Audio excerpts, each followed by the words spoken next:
பிறந்தநாளை முன்னிட்டு கிராமப்புற மாணவர்களுக்கும் வாணிபடி நகரத்தில் உள்ள நூலகத்துக்கும் ஒரு பாலமாக அவருடைய பிறந்தநாள்ல 1200 மாணவர்களுக்கு ஒரு மாணவருக்கு 30 ரூபாய் வீதம் 1200 மாணவர்களுக்கு 36,000 ரூபாய் கொடுத்து உங்க எல்லாரும் புத்தகத்துல நூலகத்துல மெம்பரா சேர்க்கிறாரு திரு ஞானவேலன் சார் அவர்கள்.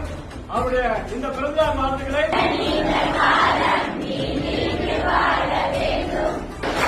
டியர் ஸ்டூடெண்ட்ஸ், நான் அதிகபட்சம் ரொம்ப நேரம் எடுத்துக்க மாட்டேன். அதிகபட்சம் ஒரு 2-3 நிமிஷம் தான். நான் பிறந்து வளர்ந்தது இங்க பக்கத்தில் இருக்கக்கூடிய இந்த மதனாஞ்சேரி கிராமம் தான். சின்ன வயசுல நான் ஸ்கூல் படிக்கும் போது பாத்தீங்கன்னா முறையான யூனிஃபார்ம் கிடையாது. நல்ல சட்டை நல்ல யூனிஃபார்மோட அந்த ஸ்கூலுக்கு போறதுன்றது எங்களுக்கு அதெல்லாம் ஒரு பொங்கல் தீபாவளினா தான் புது துணி பார்க்கணும். ஒரு சைக்கிள்ல போறதுன்றது எங்களுக்கெல்லாம் அன்னைக்கு தேதிக்கு அந்த வாய்ப்பு இல்லை. நடந்தே போவோம், வெறுங்கால நடந்து போவோம். கஷ்டப்பட்டு படிச்சு வாணியம்படி இந்து ஹையர் செகண்டரி ஸ்கூல்ல +2 முடிச்சு நானும் ஒரு கவர்மெண்ட் ஸ்கூல்ல படிச்சவன் தான்.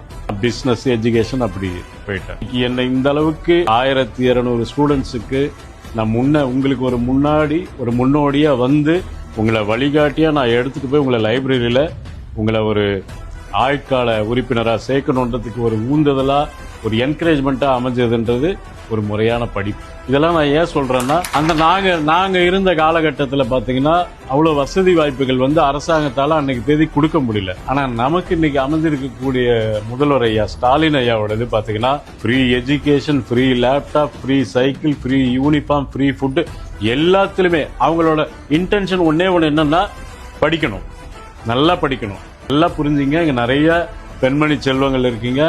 படிப்பு மட்டும்தான் நம்மள வாழ்க்கையில உயர்த்தும்.